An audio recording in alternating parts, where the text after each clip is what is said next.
Hace unos 20 años mi hermana vivía en Ciudad Juárez, se había casado y vivía cómodamente con su esposo y 2 hijos. Sin embargo, mi cuñado siempre fue muy salido y acostumbraba irse de parranda con sus amigos los fines de semana. Mi hermana, aunque renuente, se acostumbró a esas prácticas de su marido. Pero no estaba muy de acuerdo con eso, ya que pensaba que correría algún tipo de peligro o quizás no regresaría de una de tantas juergas que se ponía, puesto que el salir de noche en aquel lugar era jugar con la muerte. Cierta noche mi hermana se despertó por los ruidos de la puerta de entrada y al revisar vio que mi cuñado había regresado, eran aproximadamente la 1 de la madrugada, algo inusual ya que generalmente su esposo regresaba de las borracheras por las mañanas al clarear el alba. Ella cuenta que al ver a mi cuñado notó que tenía un aspecto extraño. Estaba pálido y tenía los ojos bien abiertos y se veía claramente estresado y tenso. De primera instancia ella pensó que se había drogado de más o que había tomado algo que no fuera alcohol que lo puso así. El hombre caminó directamente a la alcoba y se sentó en la cama con el rostro desencajado. Mi hermana, al percatarse de eso, fue con él con algo de preocupación y le preguntó qué había pasado. Él, al verla con el rostro asustado, empezó a contarle una extraña historia. Él comentó que estaban en la cantina un par de amigos y él, tomando y platicando entre bromas y risotadas, al sonido de la música de cantina que sonaba en la rócola y la presencia de muchos más parroquianos que tomaban sin miramientos. De pronto algo les llamó la atención y fue la presencia de un hombre que no habían visto antes frente a ellos, que los miraba fijamente. El hombre iba elegantemente vestido con un traje y un fino sombrero de copa que lo hacía parecer un mago de tiempos antiguos. El rostro de aquel personaje denotaba una fría seriedad y un gesto de soberbia que molestó a mi cuñado y los demás. Antes de que le pudieran reclamar algo, el hombre se les acercó, los miró con prepotencia y les dijo algo que jamás olvidarían. A ustedes 3 se los va a cargar la chingada.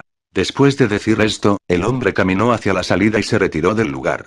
Los 3 amigos, con incredulidad por lo que habían escuchado, sintieron coraje por la manera golpeada con la que el tipo les habló, se pararon tumbando las sillas y haciendo mucha pantalla y se dispusieron ir a reclamarle por sus palabras y hacérselas tragar a bofetadas a aquel extraño. Por lo que salieron casi corriendo de la cantina para encontrarse con el Catrín. La calle estaba sola, obscura y no había ni un alma en ella. Era imposible, no tenía ni 2 segundos que el tipo había salido a la calle, lo hubieran visto claramente, empezaron a buscar por la calle, los alrededores y nada. Algo no estaba bien y se lo achacaron al alcohol. Pero hubiera sido imposible que los 3 vieran y escucharan lo mismo, así que regresaron a la cantina y le preguntaron a uno de los meseros que atendían, que si había visto al tipo elegante que había entrado momentos antes al fétido lupanar en el que estaban. El mesero, viéndolos con extrañeza y como se miran a todos los borrachos que dicen incoherencias, les contestó que no había visto a nadie con esas características, que habían estado tomando todo el tiempo solos y que tenían que pagar la cuenta. Sin saber qué responder o qué pensar, pagaron la cuenta y cada quien se fue por su lado. Pero esa advertencia hacía eco en sus cabezas. En especial a mi cuñado, que se espantó de algún modo. Mi hermana lo miró con un gesto de impaciencia y trató de hacerle ver que todo lo que le había ocurrido era por ser un parrandero y borracho, que todo lo que vio y escuchó era consecuencia de su vida despreocupada y su alcoholismo.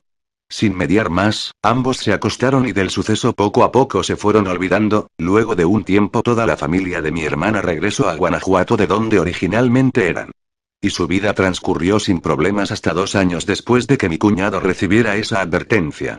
Sucesos trágicos lo hicieron recordar y sufrir por eso. Luego de enterarse que uno de los amigos con los que se había ido de parranda esa noche, había muerto en un accidente automovilístico, pensó en la advertencia y lo relacionó, sin embargo no quiso sugestionarse y trató de no pensar en eso. Pero al poco tiempo se entera nuevamente de otro hecho terrible: el otro amigo que los acompañó, había sido apuñalado en una riña y terminó muriendo desangrado. El temor y la incertidumbre comenzó entonces a acosar a mi cuñado. Temía por su vida, ya que de resultar cierto lo que aquel Catrín les había advertido, él seguiría. Acosado por sus propios temores, externaba que durante varias noches había soñado con su segunda historia: no abras la puerta. Hace 2 años, estaban en su casa, tan tranquilos, María, una señora de 40 años que se había divorciado recientemente, con su hijo pequeño de tan solo 8 años.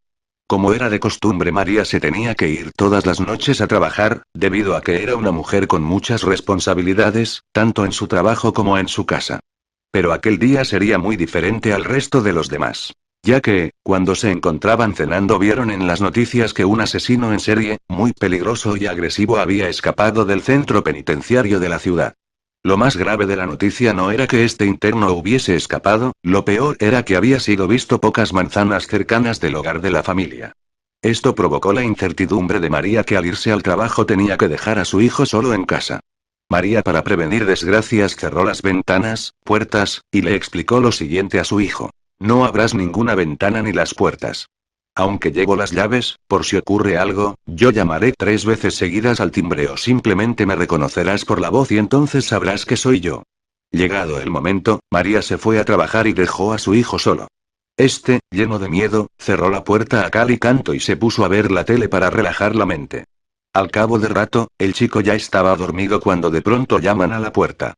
Pom, pom, el chico se despertó y aterrado se dirigió muy despacio hacia la puerta y dijo: ¿Eres tú, mamá? La respuesta vino con otra serie de golpes acompañados de un susurro escalofriante que decía: Jabre me da pueta. El niño atemorizado huyó hacia su habitación, donde se pasó la noche llorando y esperando a que llegase su madre, hasta tal punto que se quedó dormido. Al día siguiente, cuando se levantó, se dio cuenta de que su madre no había vuelto.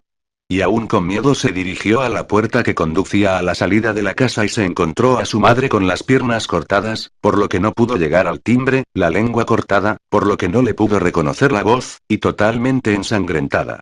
Desde ese día este chico tuvo que estar hospitalizado en un psiquiátrico y no pudo dormir sin sufrir constantes pesadillas. Y si os preguntáis por qué sé, es porque, simplemente, soy ese niño. Moraleja. Ten cuidado con todas las puertas que te encuentras por el camino. Algún día te puede suceder lo de este relato. Muy curioso y escalofriante.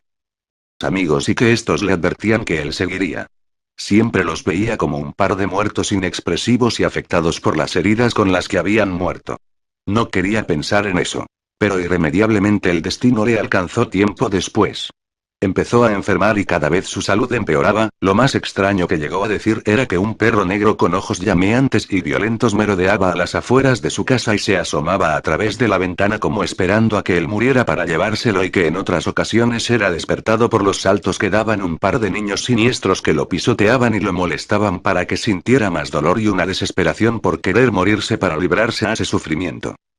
Mi cuñado murió tiempo después, no se supo con claridad de qué había padecido o qué le había ocasionado todos aquellos males que lo aquejaron hasta el día de su muerte. Pero intuíamos que su salud se degeneró por la impresión de saber a sus amigos muertos y por pensar que él seguiría. Nunca lo supimos con certeza.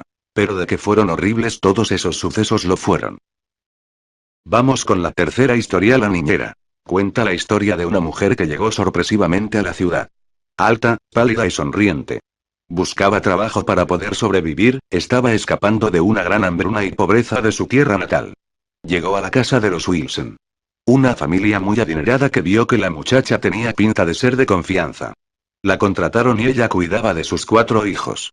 Todo fue bien durante exactamente 3 semanas. Hasta que algo ocurrió. Una noche tormentosa en la cual los Wilson habían salido y los niños dormían, la niñera comenzó a escuchar ruidos extraños, golpeteos de puertas y ventanas, llamadas extrañas donde nadie respondía y el viento que silbaba fuertemente y la hacía sentir con mucho frío. Salió al jardín a tomar un poco de aire. Lo único que se pudo deducir después de esa noche, fue un misterio para los demás. A la mañana siguiente los Wilson llegaron apresurados y encontraron a la niñera, con una parte de su cara en carne viva, ahorcada en uno de los árboles del jardín, con los ojos abiertos y amarillentos, mirando fijamente al tremendo vacío. De sus ojos se veían que habían marcas de lágrimas negras, ya secas y siniestras. Se llevaron el cadáver de la niñera ese mismo día y los Wilson abandonaron la casa, espantados por sentir la presencia de la muchacha en su hogar. Después de unos años, nadie se había atrevido a comprar la casa de los Wilson. Hasta que una familia la compró por el bajo precio en que se encontraba. Han declarado que no pueden bajar al sótano porque empiezan a sentir mucho frío, a sentir que hay alguien que los sigue a todos lados, y han terminado por prohibir la entrada a aquel sitio. En el jardín, a las 3 de la madrugada siempre escuchan la misma carcajada excéntrica y macabra, la risa de la niñera. Se burla de la nada, sale de una boca invisible. Su espectro da vueltas por la habitación de los niños, se lamenta en por qué nadie le dijo que esa noche un psicópata altamente peligroso estaba suelto. Llora en silencio y su risa sin motivo se transforma en un grito de rabia. Gira el cuello, y la cabeza se le desprende como si fuera una muñeca rota. Vuelve a reír y se va, se desvanece. Los niños no saben quién es la que no los deja dormir.